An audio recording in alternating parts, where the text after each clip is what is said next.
Good evening India, कैसे हो सब लोग। Hopefully you had a wonderful day today. So हम बैठे हैं देलगुर, महाराष्ट्र, इंडिया। सो जैसे आपको पता है, कर्नाटका, तेलंगाना और महाराष्ट्र तीनों सीमाओं के साथ ये जुड़ा हुआ एरिया है।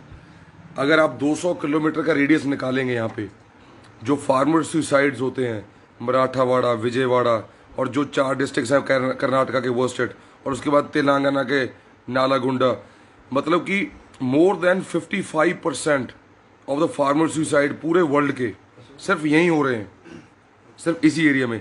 ये सरकारी आंकड़े बता रहे हैं हम। अगर सरकारी आंकड़ों के बिना आप देखोगे तो जो अनरिपोर्टेड है वो तो इससे भी ज़्यादा होंगे। सो हम बैठे हैं हमारे डिफरेंट किसान भाइयों के साथ, लीडर्स के साथ, और बात करेंगे कि कैसे ये 3 बिल प्रभावित कर रहे हैं हर स्टेट को। क्योंकि इन तीनों स्टेट्स में, आई थिंक तीनों स्टेट्स में अभी बीजेपी गवर्नमेंट नहीं है, राइट ना? तो सॉरी, कर्नाटका में है, कर्नाटका में है, ठीक है, कर्नाटका में है, ठीक है, कोई दिक्कत नहीं। सो कर्नाटका में है, उसके बिना दोनों स्टेट्स में नहीं है, ना महाराष्ट्र में है ना तेलंगाना में है। बट ये बिल्स कैसे इफेक्ट कर रहे हैं इसके ऊपर बात करेंगे पहले, ठीक है ना। सो और हम पहले शुरू करते हैं महाराष्ट्र से। सो हमारे साथ तेलंगाना के फार्मर्स भी हैं, उनको भी जाएंगे। सो पहले स्टार्ट करते हैं महाराष्ट्र से। भाई साहब नमस्कार, अपना परिचय दें और अपनी बात रखें। नमस्कार, मैं कैलाश सेसगे, मैं महाराष्ट्र के नांदेड़ जिले के देगलूर तालुका से हूँ। मैं किसान भाइयों के साथ काम करता हूँ। जैसे आप सबको पता है, जिन्होंने महाराष्ट्र से बुलेट पर दिल्ली के किसान आंदोलन को सपोर्ट करने के लिए आए थे, वो हमारे नेता बच्चूभाऊ कडू। इनके साथ मैं प्रहार जनशक्ति पक्ष में काम करता हूँ। और जब जब दिल्ली से गूंज उठी है, जब जब दिल्ली को या पूरे देश को जरूरत हुई थी, वो स्वतंत्र आंदोलन में लो, जब भगत सिंह लड़ रहे थे, तब महाराष्ट्र से हमारा राजगुरु उनको साथ देने के लिए और पूरे आंदोलन को साथ देने के लिए महाराष्ट्र से भी लोग जुड़े हुए थे। वैसे ही आज यदि दिल्ली में आप ये जो गोदी मीडिया या मोदी मीडिया बोल रही है कि सिर्फ ये हरियाणा पंजाब के किसानों का आंदोलन है, तो हम ये उसे ठुकराते हुए हम ये कह रहे हैं कि ये सिर्फ हरियाणा, पंजाब या उत्तर प्रदेश के किसानों का, राजस्थान के किसानों का आंदोलन नहीं है, ये देश के किसानों का आंदोलन है। और महाराष्ट्र के किसान भी इस पूरे आंदोलन से जुड़े हुए हैं। या महाराष्ट्रातला छोटा शेतकरी सुद्धा या आंदोलनासोबत जोडून आहे। हेच खऱ्या अर्थाने इथला मराठी बांधव, इथला महाराष्ट्रातला शेतकरी, शेतमजूर सांगतोय, हे फक्त आणि फक्त शेतकऱ्यावरचा आघात नाही आहे। हे 3 कायदे, हे आमचे एक मास्तर आहेत, त्या मास्तरांनी काल आपल्या व्हिडिओमध्ये खूप सोप्या भाषेत सांगितलं की इथल्या राशन व्यवस्थेवर अवलंबून असणारा 84 करोड जे छोटे छोटे, ज्यांच्यामुळे इथला जो सरकार आहे, जी शेतकऱ्यांकडून माल खरेदी करते, त्या खरेदी मालातून, ज्याला आपण राशन व्यवस्थेला काय इंग्रजी त्याला पीडीएस में ज्या शेतकऱ्यांना, गोरगरीब मजुरांना, गोरगरिबांना जे धान्य पुरवलं जातं, उद्या या कायद्याअंतर्गत इथली शासन व्यवस्था शेतकऱ्यांचा मालही घेणार नाही आणि पीडीएस अंतर्गत धान्याचा पुरवठा सुद्धा गोरगरीब शेतकऱ्यांना करू शकत नाही। म्हणून इथल्या 84 करोड या पीडीएसवर अवलंबून असणाऱ्या गोरगरीब जनतेला सुद्धा याच्यातून धोका पोहोचणार आहे। म्हणून इथल्या शेतकऱ्यांसोबत शेतमजूर, कष्टकरी, गोरगरीब जनतेने सुद्धा हे जो काही केंद्र सरकारचा डाव आहे तो समजून घेणं खऱ्या अर्थाने गरजेचं आहे। म्हणून आम्ही पुढच्या भविष्यकाळात, जसे आमच्या मित्रांनी काही सूचना केल्या, भगतसिंह हे तरुणामध्ये ज्या पद्धतीने फेमस होते, त्या पद्धतीने इथल्या तरुणांनी, शेतकऱ्यांच्या पुत्रांनी, शेतकऱ्यांच्या मुलांनी हे योग्य पद्धतीने कायदे समजून घेऊन भविष्यकाळात कॉलेजच्या स्तरावर, विद्यापीठ पातळीवर, यूनिवर्सिटी लेवल पे, कॉलेज पे लेवल पे जाके अपने जो किसान के बच्चे हैं उनके साथ ये कम्युनिकेट करना चाहिए।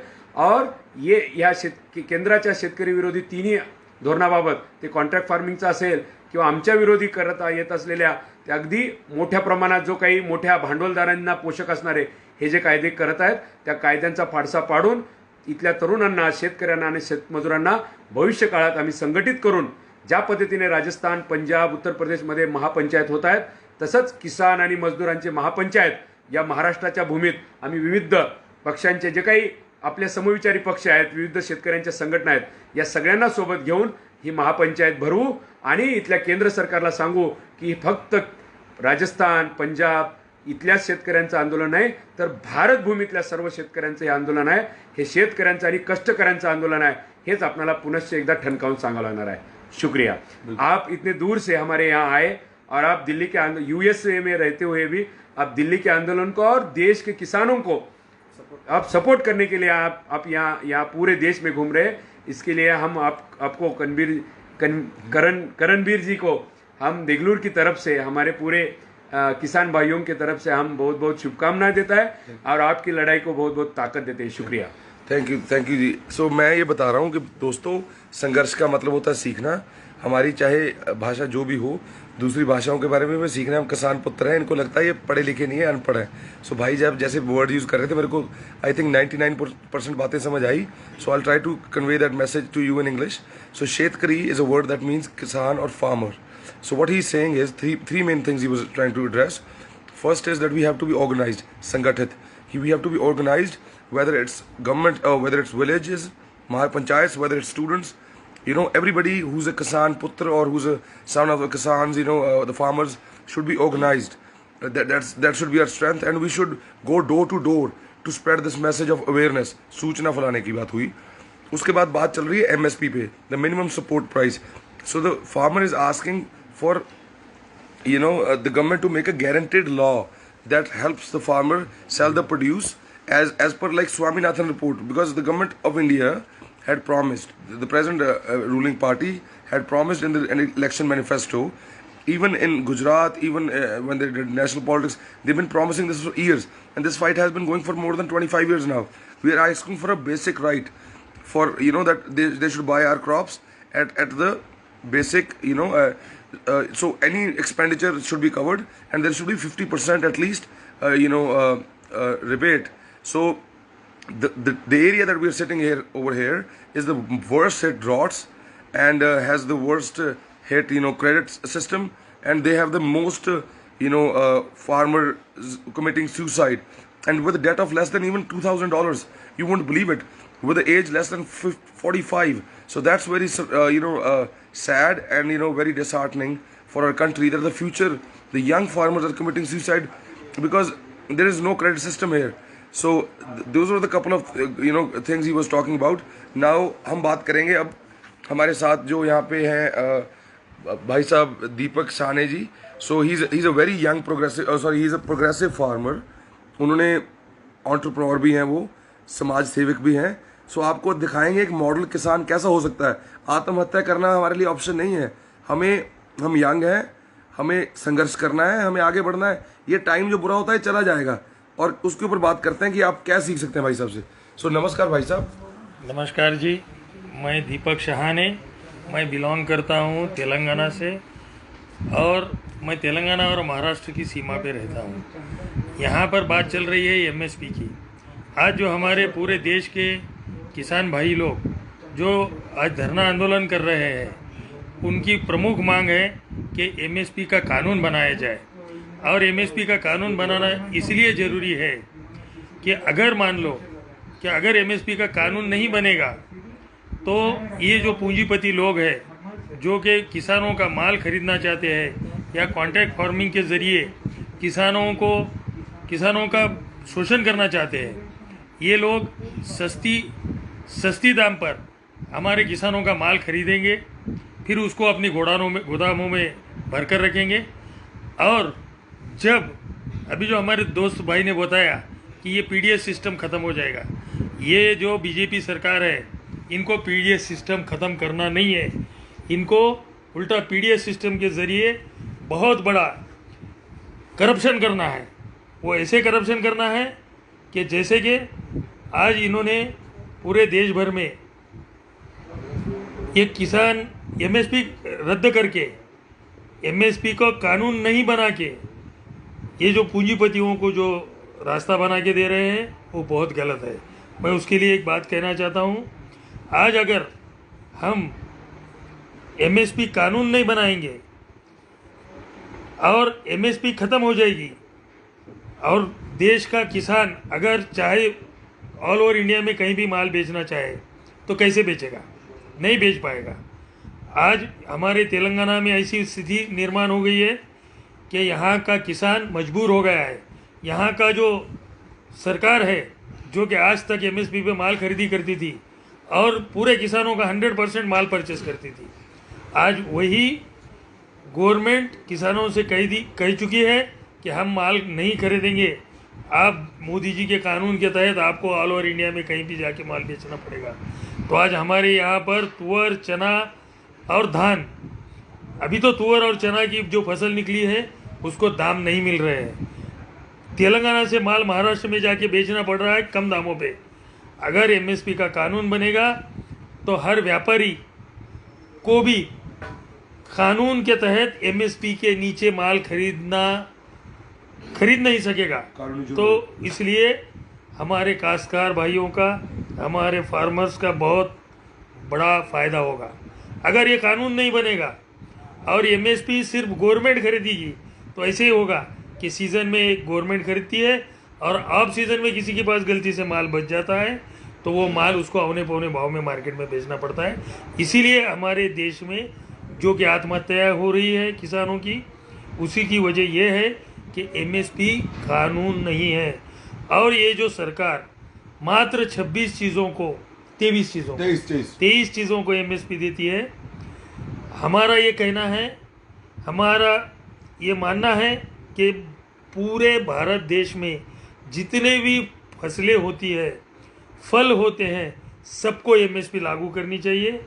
अगर ऐसा हो जाए और ये कानून बन जाए तो भविष्य में कोई किसान की आत्महत्या नहीं होगी, कोई किसान आत्महत्या करने के लिए मजबूर नहीं होगा। क्यों? तो उसको कानूनन अधिकार मिल जाएगा, एमएसपी का अधिकार। अगर मान लो कि कोई किसान का माल औने पौने भाव में खरीदी करना चाहता है तो उसको कानून का डर रहेगा। आज की तारीख में कोई व्यापारियों को कानून का डर नहीं है। रही बात पीडीएस पे माल देने की, सरकार ये जो कुछ गिने चुने उनके पूंजीपति दोस्त है, उनके वेलविशर है, उनको और बड़ा बनाना चाहती है। जैसे कि मान लो कि अगर एमएसपी ख़त्म हो जाए और मार्केट में फसल आ जाए तो ये औने पौने भाव में माल खरीदी करेंगे और अपने गोडाउनों में भर के रख देंगे। और जिस वक्त गवर्नमेंट को पीडीएस में माल देना है या कोई आपदा में माल देना है तो ये लोग वही 10 रुपये में खरीदा हुआ माल 100 रुपये के भाव में गवर्नमेंट को बेचेंगे। और ये गवर्नमेंट, जैसे कि आप मान लो कि आज पूरे वर्ल्ड में फ्री के बराबर डीजल है और पेट्रोल है, हमारे इंडिया में हम 100 रुपये लीटर से खरीदते हैं।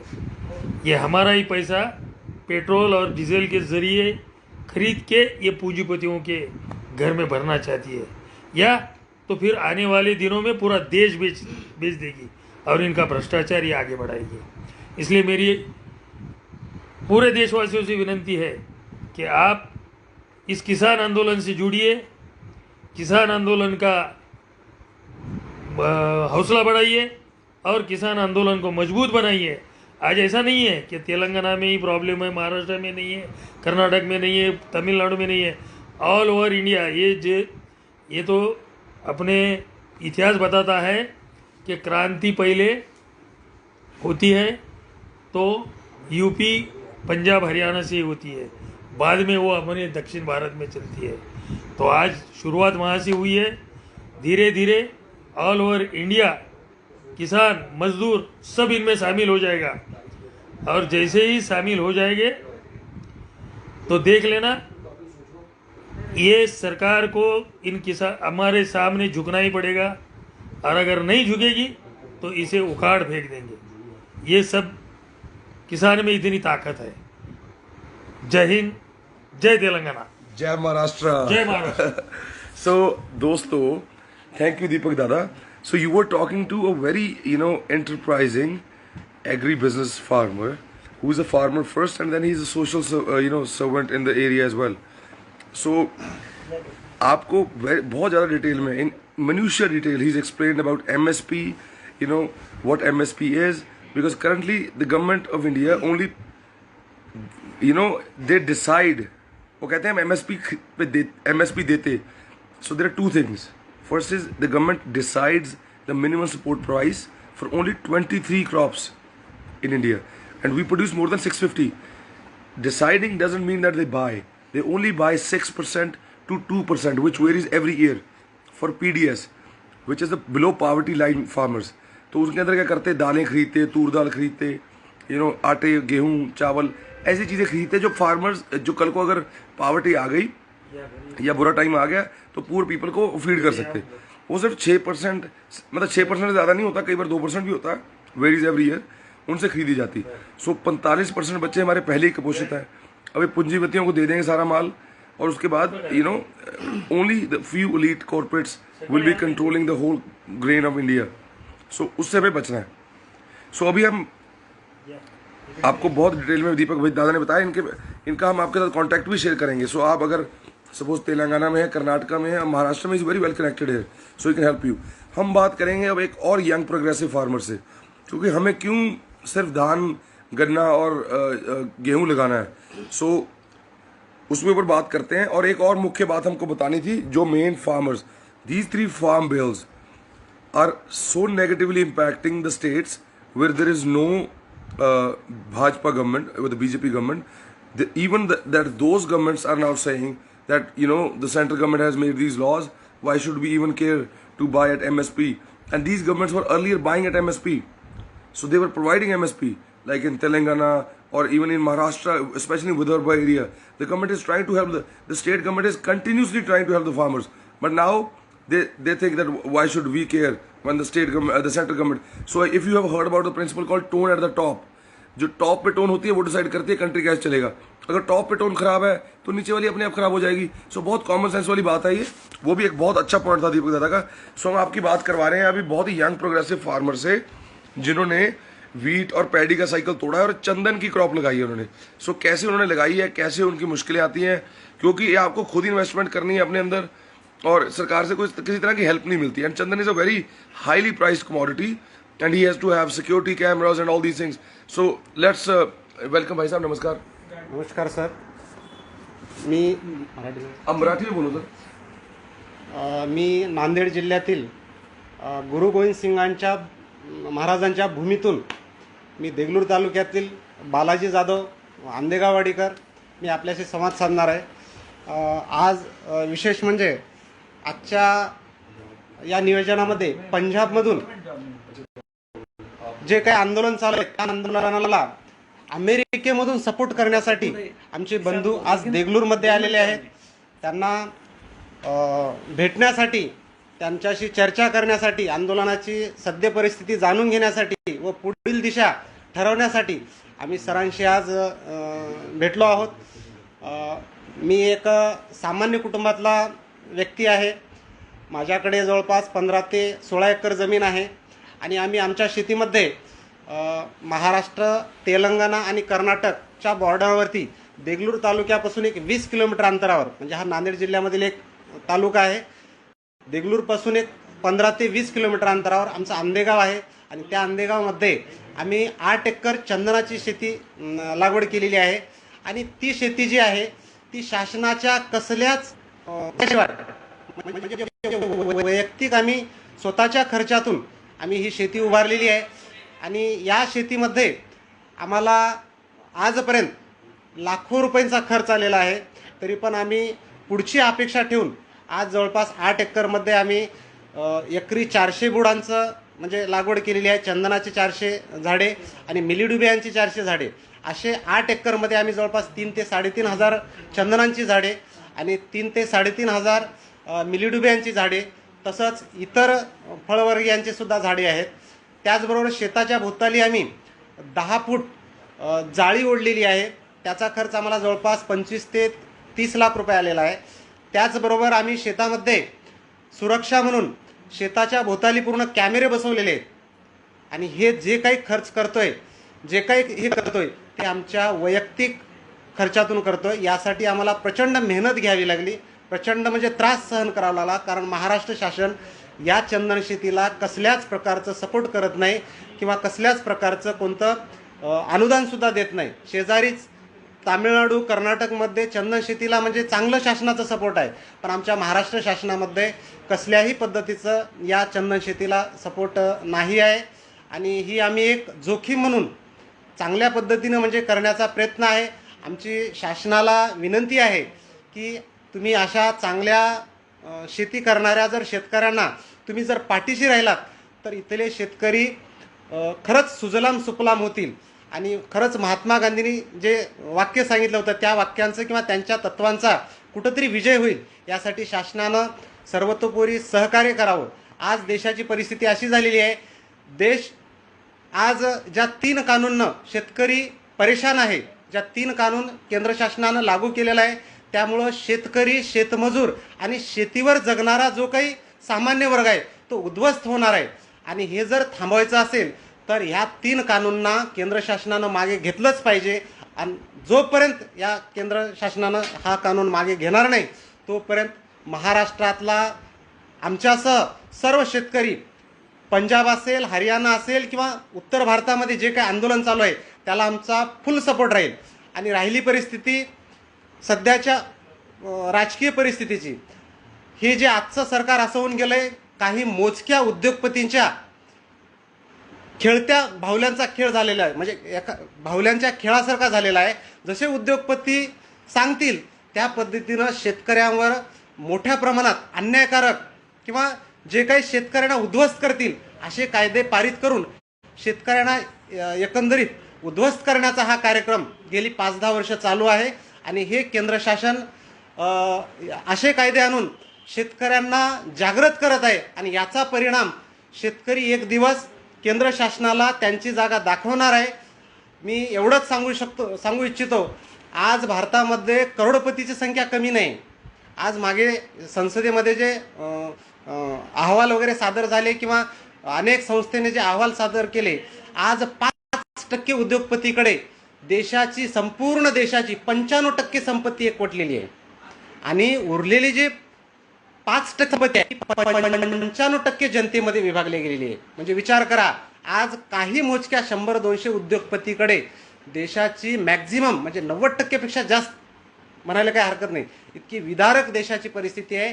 उद्योगपती हा वरच्यावर दररोजच्या दररोज श्रीमंतच होत आहे आणि शेतकरी हा वरच्यावर 50 एकरचा 5 एकरवर 2 एकरवर येत आहे. आणि त्याची परिस्थिती हालाकीची होऊन कंपन्याच्या माध्यमातून, वेगळ्या वेगळ्या प्रोजेक्टच्या माध्यमातून शेती अधिग्रहित केली जात आहे आणि शेतकऱ्यांना हे संपवण्याचं कारस्थान आहे.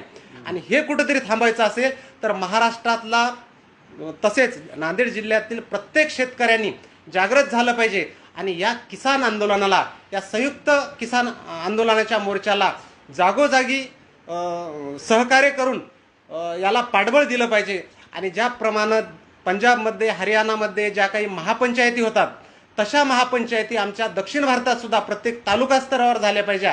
आणि याला मोठ्या प्रमाणात सहकार्य भेटून आज जी शेतकऱ्यांची परिस्थिती आहे ती चांगल्या पद्धतीने व्हावी अशी मी इच्छा व्यक्त करतो. आणि आजच्या या भेटीमध्ये जे काही अमेरिकेमधून आमचे सरजी पूर्ण भारतभर फिरत आहेत, म्हणजे तरुणांमध्ये, शेतकऱ्यांमध्ये जागृती करण्यासाठी आज आमच्या देगलूरमध्ये दाखल झालेले आहेत, त्यांचा मी आमच्या देगलूरवासियांतर्फे, सर्व आमच्या जिल्ह्यातर्फे, मराठवाड्यातर्फे, महाराष्ट्रातर्फे व दक्षिण भारतातल्या सर्व शेतकऱ्यातर्फे मी त्यांचं हार्दिक अभिनंदन करतो आमच्या या महाराष्ट्रामध्ये. आणि एवढंच बोलून मी एवढं सांगू इच्छितो आपण पूर्ण जनतेना की असे जे काही नवीन शेती करणारे आहेत त्यांना शासनानं, केंद्र शासनानं वेगळ्या वेगळ्या पद्धतीनं पाठबळ द्यावं आणि या शेतकऱ्यांना कुठेतरी पाठीचा कणा ताट करून उभे राहण्यासाठी शेतकऱ्याला सहकार्य करावं. धन्यवाद. जय महाराष्ट्र दादा. जैसे दोस्तों आपने सुना, मैं वैसे अभी उसको ट्रांसलेट करके भी बताऊंगा आपको हिंदी में, बट पहले आप थोड़ा इतिहास समझें कि महाराष्ट्र और पंजाब के बेटों ने मिलके, चाहे वो मुगल सरकार को हराना हो, चाहे देश की पहली आज़ादी की जंग लड़नी हो 1857 में, चाहे उसके बाद भगत सिंह को इन्होंने फांसी पे जब टांगा है, उसके साथ भी राजगुरु जो पूना से गए उनके साथ. हमारे महाराष्ट्र और पंजाब ने मिलके हमेशा इस देश के जंग को जिताया है, तो वो हमारा इतिहास है. कहने का है कि भैया मराठी भी आप सीखें, और इस संघर्ष का मतलब होता है सीखना, एक दूसरे किसान की प्रॉब्लम को हम समझें, तो उससे हमारी एकता भी बनेगी और देश के अंदर कल को कोई फ्यूचर में प्रॉब्लम आएगी उसमें वो देश में हेल्प कर सकते. भैया बता रहे कि इनके पास जैसे 16 एकड़ लैंड है. नंदेड़ की पवित्र धरती जो गुरु गोविंद सिंह जी की है वहाँ से बिलोंग करते हैं. उनके पास जो 16 एकड़ लैंड है वो लैंड पे इन्होंने 8 एकड़ में चंदन की फसल बीजी है। उसके अंदर भैया जहाँ पे मैं गलत होऊंगा तो बता देना, क्योंकि मैं भी मराठी अंधेगावाडी अंधेगावाड़ी अंधेगावाडी अंधेगावाड़ी जगह से आप तालुका शहर, अच्छा। सो अंगेरावाड़ी से है। सो अभी बैठे हैं तालुका मुखेड जिल्हा नांदेड। हाँ, जिला नांदेड़ है हमारा, डिस्ट्रिक्ट नांदेड़ है महाराष्ट्र में। सो अभी यहाँ पे महापंचायतें शुरू होंगी, जागरूकता फैल रही है पूरे, मतलब Nanded is kind of leading the awareness over here. So हर जगह पे अवेयरनेस फैल रही है अब इंडिया में, और ये बता रहे हैं कि कैसे इन्होंने एक प्रोग्रेसिव फार्मर होते हुए दादा ने चंदन की खेती लगाई, उसके ऊपर खुद का इन्वेस्टमेंट इन्हें करना पड़ रहा है। सो अभी के लिए इतना ही है, ठीक है ना। और इन्होंने कितनी उसके अंदर मेहनत करी है, कितना इन्वेस्टमेंट करा है उस क्रॉप में, वो सब कुछ भी इन्होंने खुद ही करा है। तो इन्हें कोई गारंटी नहीं है अभी किसी चीज़ की कि उनको फसल कितनी बिकेगी क्या नहीं होगा। सो हाई रिस्क इन्वेस्टमेंट वाली बात है, और खुद ही प्रोटेक्ट कर रहे हैं, खुद ही मार्केटिंग करेंगे, सब कुछ खुद ही करेंगे। सो अभी थोड़ी देर में हम फिर से एक लाइव करेंगे, उसके अंदर हम डिस्कस करेंगे ईवीएम का मसला। सो आप अगर अभी हो यहाँ पे तो उसके ऊपर भी डिस्कशन होना बहुत ज़रूरी है कि सरकार इतनी कॉन्फिडेंट क्यों है, ये किसानों को इतना मिसट्रीट कैसे कर रहे हैं। अगर किसी देश के अंदर, चाहे कोई अमेरिका हो चाहे कनाडा हो, इतने लोग एक आंदोलन कर रहे हैं, एक जन आंदोलन बन के, किसान जनता, हमारे घोड़े, हमारे जानवर, पूरी प्रकृति इस आंदोलन का हिस्सा है। तो भैया इनको पता नहीं क्या है, इनकी ईगो है या तो बहुत बड़ी इनको अहंकार हो गया किसी चीज़ का, ये झुकना नहीं चाहते या कुछ इनको ऐसा लगता है हम झुक जाएंगे। भैया विनती कर रहे हैं आपसे हाथ जोड़ के, आपको हमने मजबूती दे के सरकार बनाई है, सो मजबूती हम ले भी सकते हैं वापस। सो प्लीज़ अपने कर्तव्य को समझो, और ये जो कानून है तो वापस होना ही है। एमएसपी का रिटर्न कानून बनेगा गारंटेड, उसमें हर जो किसान है उसको उसका मुनाफा 50% उसको मिलना चाहिए, जो भी उसका खर्चा हो उसके ऊपर 50% उसको, जैसे स्वामीनाथन रिपोर्ट ने बोला, ठीक है ना। तो क्योंकि लाइव थोड़ा बड़ा हो गया, इसके बाद ईवीएम पे स्पेसिफिक हम एक और लाइव करेंगे। सो आप जुड़े रहें हमारे साथ, अगले 5 मिनट में फिर वापस आ रहे हैं। टेक केयर, जय हिंद, जय